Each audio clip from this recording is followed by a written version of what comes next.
Am I the a-hole for leaving and abandoning teammates nearly every time I see Noed pop up? Nearly every game where I see Noed pop up, I just want to open the exit gates and leave as fast as possible, leaving at least that last one teammate who got hit behind. I do it often because I don't want to reward the killer with another kill for using Noed, but I feel bad basically every time that I do it.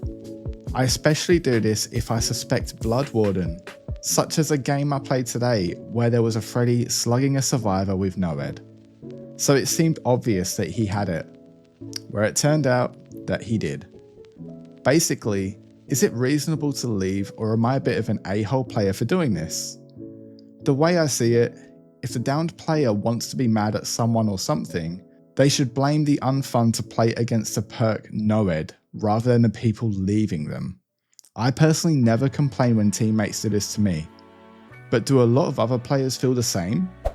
Interesting. A lot of survivors say that Noed is quite a powerful perk, especially when you do combine it with Blood Warden, and it really does add that extra element of surprise to the game. And no, it does not make you the a-hole for wanting to escape. I mean, it's part of the survivor's objective to escape, is it not?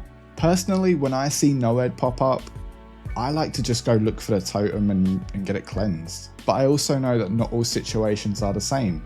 I mean, in some situation you might not be able to get to the totem, but I guess it just depends on what kind of player you are. Like, are you the daring player that will go and find that totem and cleanse it and go and take a hit for your friend and save them? Well, I mean, I think we already have the answer about what kind of survivor you are given the question. But yeah, I do feel it is very situational. Like, for example, you may have just spotted Noed. It might just be you and the other survivor that's hooked. You don't know where the totem is, or the totem is actually right next to the killer where that hooked survivor is, which is even worse. Or you could go for a little bit of a run around, and since the Noed nerf, like a couple years ago I think it was, you can now actually see the aura of the totem within a certain radius, that is. So then it could be a case where you cleanse that hex totem, you go for the save, that survivor takes a hit, you take a hit, you both escape. Or it could all just go really, really, really bad. I find this one quite hard because I feel like it's sort of a risk and reward sort of situation. So the risk could be that, you know, you try and go for that save, you get downed, nobody escapes. Or the rewarding thing is that you find the totem, you cleanse it, and you and your teammate get out. So no, I don't think you're the a-hole in this situation. I mean, you've looked at the hand you've been dealt and maybe it just hasn't been worth going for that save. So I don't know, but I do think it's quite a hard one to determine. So but if you guys do have any opinions on this, make sure to let me know in the comments. You know, I always love to hear your takes on these ones. Am I the a-hole for leading the killer to an urban evading Neo who did nothing during the entire match? So I was in a match where I was unfortunately queued with a Neo who wasn't doing anything and only urban evading around the map. She didn't heal anyone, she didn't unhook, she didn't even do generators. Eventually it got to a point where 2 survivors were dead and it was just me and the Neo. The killer knocked me down and was slugging me to find the Neo. I was so annoyed at the Neo, so I kept crawling to her and having her heal me, then I'd screw off to the other part of the map. Of course, since I was actually trying to do things and Neo was being an immersive urban evader, I kept getting found and getting slugged. So I kept crawling to her and revealing her location and having the killer find her. My hope was that if the killer found her and hooked her, I could have a chance of crawling to hatch, because with how this Neo was playing, that was the only way I could potentially get out alive. It's either she dies and I live, or we both die. Oh, the urban evading survivors. I mean, look, there's always one in every like 5 or 10 matches, let's be real. I mean, breaking this down with the context of what's actually happened here, I mean, I can honestly tell you this does not make you the a-hole. We've all been in these frustrating matches where there's always the one survivor that just refuses to contribute. But I do think I touched on something similar to this in one of my other Reddit posts that I reacted to in another video. So if you want to go check that out, it should be at the top right of the screen. But if you're constantly getting slugged while this Nia is just hiding it out and waiting for you to bleed out so they could get hatched, then Yeah, that is a pretty sucky thing to do. And quite honestly, I'd probably be the same as you. You know, if I knew where that survivor was and you know, I was slugged, I'd be crawling to them. You know, if they healed me, I'd be doing fast vaults, I'd be sending loud noise notifications to the killer, or just trying to get their attention to actually show the killer where this hiding Nia is. I mean, you might say I'm wrong for doing that, but if everybody in the game is dying whilst trying to get the objective done, and then there's a Nia that's done absolutely nothing and hoping to escape, I mean, where's the fairness in that? So, no, you are not the a-hole in this situation, but I hope you got to escape and the Nia got found. Am I the a-hole for killing an AFK player in a video game? So I'm playing Dead by Daylight as the killer against the survivors. For those unfamiliar, my job is to find them and kill them to win. The survivor's job is to avoid me and escape to win. So the match starts and I begin to hunt and I see someone who is not playing. So I got him and I end up killing him. He sent me a message after the match saying, "Why would you kill me? I was AFK, bad move." Is it my problem he wasn't playing? I mean, I'm not sure if this post is real or anything, but we're gonna answer to it anyway. So you want to know if you're the a-hole for killing an AFK player? You mean the player that isn't moving? Where they haven't cared enough to either just leave the game or not lobby up at all until they're actually ready? Absolutely not. So sometimes when I do play killer, I do come across an AFK survivor and they're just sitting there with crows around their head. And usually I'll give them a hit and I'll keep watching them. If they don't move, okay, they're AFK. And sometimes I do grant them this kind of like a grace period, you know, like I'll hit them. No, they're AFK, I'll move on. You know, I'll give them a chance. So in that time, I might find another survivor and, you know, I'll be looped for a gen.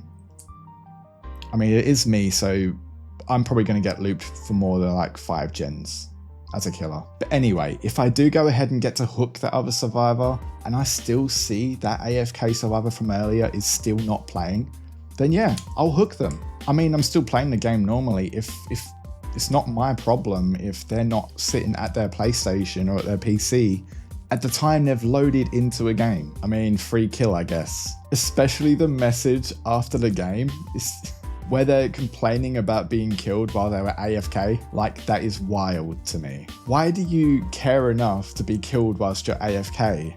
But whilst you've been AFK, your team has been hooked and, you know, probably hit second stage or been working their asses off to get the gens done or loop the killer for so long so everybody else can get stuff done and you're just sitting there with crows around your head. I don't know. It's a strange one, but no, you're not the a-hole here. Am I the a-hole for reporting harassing messages I get from random people even if it doesn't bother me? I've started playing Dead by Daylight and naturally I've been getting an influx of mean messages and insults and profanities. They don't really bother me, but I've been reporting them anyways, just because.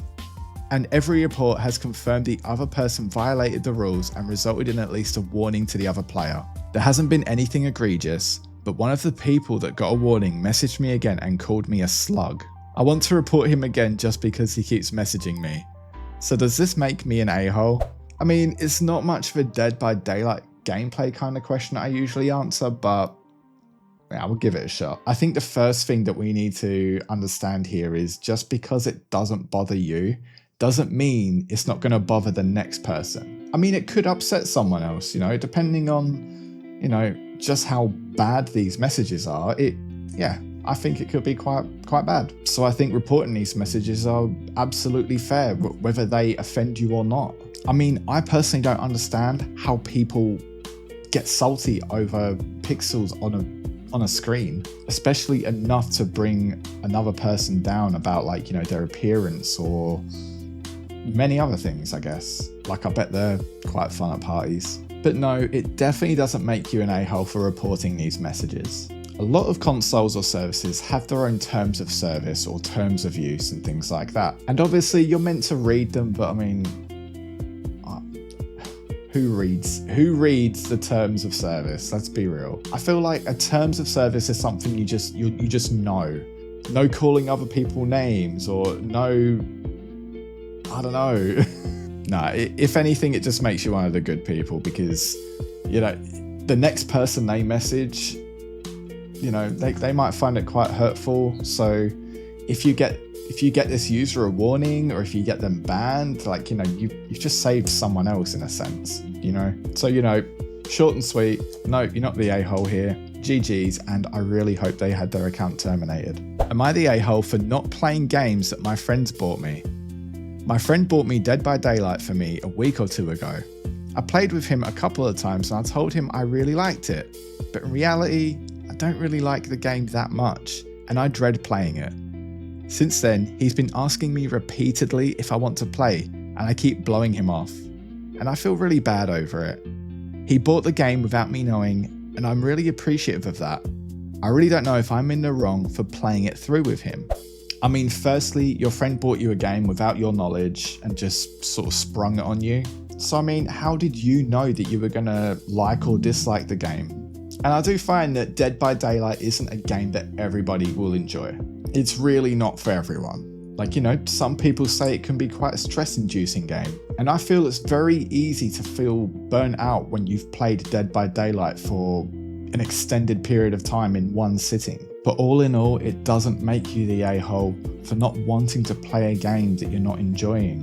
The same way as it wouldn't make me an a-hole for not wanting to play Fortnite even though someone bought me a battle pass for it. Like, I didn't know they were going to buy it for me, but I don't really play the game that much. I mean, I do, but let's say, for example, I didn't play Fortnite much and someone went and bought me the battle pass. It'd be like, thank you for the battle pass and all, but I don't really enjoy Fortnite. I mean, yeah, I'd feel bad about it, but at the same time, I didn't know they were going to do that. So yeah, it's nice when someone buys you something, but at the same time, you do have to expect that they are not going to like it. That's why usually if you buy something for someone, try get a bit of an idea of if they're actually going to like it or if it's going to benefit them. So yeah, once again, not the a-hole. But that's all the Reddit posts that I have for this video. If you are enjoying these kinds of videos, please make sure you give it a thumbs up. And if you do want to see some more as well, go ahead and hit the subscribe button. Not only just because it's sitting there staring at you, but mainly because it's free. And also my dog said you should. Make sure you let me know in the comments your thoughts on these posts, if you agree with anything I've said or if you disagree with anything I said.